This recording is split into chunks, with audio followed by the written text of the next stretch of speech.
భాగస్వాములై ఉన్నాం. ప్రేక్షక పాత్ర కూడా భాగస్వామ్యమే. ఇక్కడ ఉండేటటువంటి పుణ్యంలో మనం భాగస్వాములం కాబట్టి అలా భాగస్వాములు అవుతున్నాం. ఈ కార్యక్రమ నిర్వాహకులు పూజ్యులు బ్రహ్మశ్రీ కపిలవాయి రామశాస్త్రి సోమయాజులు గారి యొక్క ఆదేశం ప్రకారం నేను 4 మాటలు మీ ముందు ఉంచడానికి ప్రయత్నం చేస్తాను. ప్రయోజనం అనుద్దిశ్య నా మందోపి ప్రవర్తతే అని చెప్పారండి. కూడా ప్రయోజనం లేకుండా ఏ పని చెయ్యక, ఇంటి దగ్గర సమయం లేక కాదు, అవకాశం లేక కాదు, చేయక నేను వచ్చి ఇక్కడ అనుష్ఠానం చేసుకున్నా. ఎందువల్లంటే ఈ యాగశాలలో మనం చేసుకునేటటువంటి పుణ్యకార్యము తపస్సు ఇవన్నీ కూడా శతాధిక ఫలితం ఇస్తాయి, శతాధిక గుణ ఫలితం ఇస్తాయి. కాబట్టి ఇక్కడ ఉన్నటువంటి వాళ్ళము ఈ కాలాన్ని సద్వినియోగం చేసుకోవాలి అంటే ఎవరికి వాళ్ళు వాళ్ళ ఇష్టదైవం యొక్క స్మరణ చేసుకున్నా కూడా 10 సార్లు చేసుకుంటే 1000 సార్లు చేసుకున్నటువంటి ఫలితం వస్తుంది. ఊరికి అనవసరమైన కబుర్లు చెప్పుకోకుండా ఈ అవకాశాన్ని సద్వినియోగం చేసుకుందాం. ఎందువల్లంటే మనం చేసేటటువంటి దైవ స్మరణ జపము ఇవి కొన్ని చోట్ల చాలా విశేషమైనటువంటి ఫలితాన్ని ఇస్తాయండి. ఈ యాగశాలలో అటువంటి ఫలితం వస్తుంది. ఎందువల్లంటే సమస్త దేవతలు ఇక్కడే ఉంటారు. యజ్ఞో వై విష్ణు, విష్ణు స్వరూపం ఈ యజ్ఞం. అలాగే గోష్ఠము కూడా, గోశాలలో కూడా మనం నామస్మరణ జపం చేసుకుంటే అలాంటి శాస్త్ర గుణ ఫలితం వస్తుందన్నారు. ఎందువల్లంటే గోవులో కూడా సమస్త దేవతలు ఉన్నారు. అట్లాగే ఒక్కొక్క స్థావరం ఉంటుందండి. కాశీలో ధర్మేశ్వరుడు అని ఉన్నాడు శివుడు, యమధర్మరాజు ప్రతిష్ఠ చేసిన చోట అందరూ వెళ్తాం. కానీ ఒక్క క్షణం అక్కడ కూర్చుని మనం ఏది స్మరించినా అది సిద్ధికి హేతు అవుతుందండి. అలాంటి పవిత్రమైనటువంటి స్థావరాల్ని మనం సద్వినియోగం చేసుకోవాలి.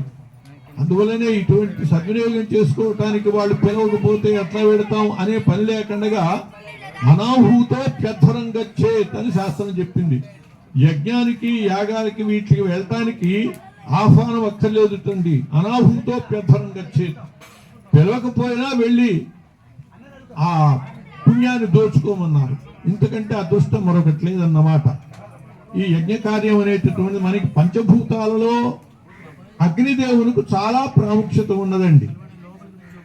అసలు మనం వేదోక్తిలో ధర్మ మూలం అని చెప్పి సమస్త ధర్మాలకి మూలం వేదం అయితే, ఆ వేదాలలో కూడా మొట్టమొదటి వేదమైనటువంటిది ఋగ్వేదం అయితే, ఆ ఋగ్వేదంలో కూడా మొట్టమొదటి మంత్రము అగ్నిమీలే పురోహితం అనే మంత్రం అండి. అంటే వేదం మొత్తం కూడా అగ్ని శబ్దంతోనే మొదలవుతుంది అని అంటే ఆ అగ్ని యొక్క పూజ ఆవాహన వీటికి ఎంత ప్రాముఖ్యత ఉన్నదో మనం అర్థం చేసుకోవచ్చు. పంచభూతాలలో పృథివ్యప్తేజోవాయులలో మిగతా భూతాలన్నీ కూడా సిద్ధమై ఉండేవేనండి. పృథివీ మనం సిద్ధం చేసుకోవాలి ఎప్పుడు. అప్పు జలం అవి కూడా వర్షించి సిద్ధంగానే ఉంటాయి. తేజస్సు అది మాత్రమే సిద్ధం చేసుకోవాలి, అది సిద్ధంగా ఉండదండి. వాయువు సిద్ధంగా ఉంటుంది, ఆకాశం ఉంటుంది. ఈ అగ్నిదేవుని ఆరాధనకి ఇంత ప్రాముఖ్యత ఎందుకు ఇచ్చారు అంటే మిగతా మనం సాధించుకోవలసినటువంటిది అగ్ని. అందువల్ల నిత్యాగ్నిహోత్రులుగా హోమం చేయమని చెప్పి భగవద్గీతలో కృష్ణ పరమాత్మ చెప్పాడండి. సహయజ్ఞ ప్రజా సృష్ట పురోవాచ ప్రజాపతి. బ్రహ్మదేవుడు సృష్టి చేస్తూ యజ్ఞాల్ని కూడా, మనుషుల్ని సృష్టి చేస్తూ యజ్ఞాలను కూడా సృష్టి చేశాడు. చేసి ఏం చెప్పాడంటే దేవాన్ భావయత నేన తే దేవా భావయంతు భావయంత శ్రేయ పరమవాప్స్యథ అన్నాడు. భగవంతుడు చెప్పిన మాట ఏమిటంటే దేవాన్ భావయత నేన, ఓ ప్రజలారా మీరు ఈ యజ్ఞముల ద్వారా దేవతలను తృప్తిపరచండి.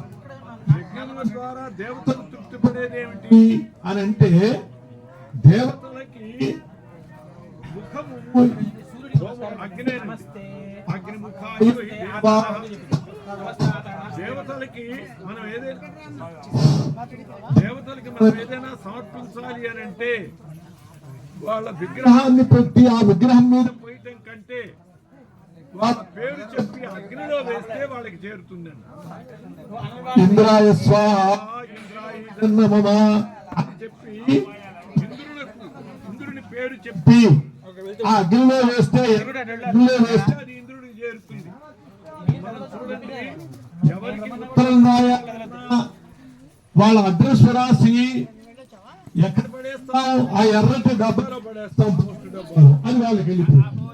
అంతేగాని మెడ్రాసులో వెళ్ళాలి కాబట్టి ఇటు విసిరి, హైదరాబాద్ వెళ్ళాలి కాబట్టి ఇటు ఎక్కడికి వెళ్ళాల్సిన ఉత్తరమైన ఆ ఎర్రటి డబ్బాల్లోనే పడేస్తాం అని వాళ్ళకి చేరుతుంది నేరుగా. ఆ విధంగా ఏ దేవతకి దేన్ని మనం అందించాలన్నా కూడా ఆ దేవతకి అగ్నిముఖంగానే అందించాలండి. ఎందుకంటే దేవతలకి ముఖము అగ్ని లేదు. కాబట్టి ఏదైనా భగవద్గీతలోనే ఇంకో మాట చెప్పాడు, యజ్ఞశిష్టాశిరస్సంతో ముచ్యంతే సర్వకల్పిషై. యజ్ఞ శేషమును భుజించడం వల్ల సమస్త పాపాల నుంచి బయటపడతామని చెప్పాడు. అంతేకాదు, తే త్వగం భుంజితే పాప్మా ఏ పచంచ ఆత్మకారణాత్. యజ్ఞం కోసమని కాక తన కోసమనే వండుకునేది ఏదైతే ఉన్నదో అది అన్నం వండుకోవటం కాదుట, పాపం వండుకోవటం అని చెప్పారు. కాబట్టి మనం వండుకుంటున్నాము అంటే, వంట చేసుకుంటున్నాము అంటే ఎవరి కోసమని చేయాలి? మన కోసమని కాదు, యజ్ఞం కోసమని చేయాలి. యజ్ఞ స్వరూపుడైనటువంటి భగవంతుని కోసమని చెయ్యాలి.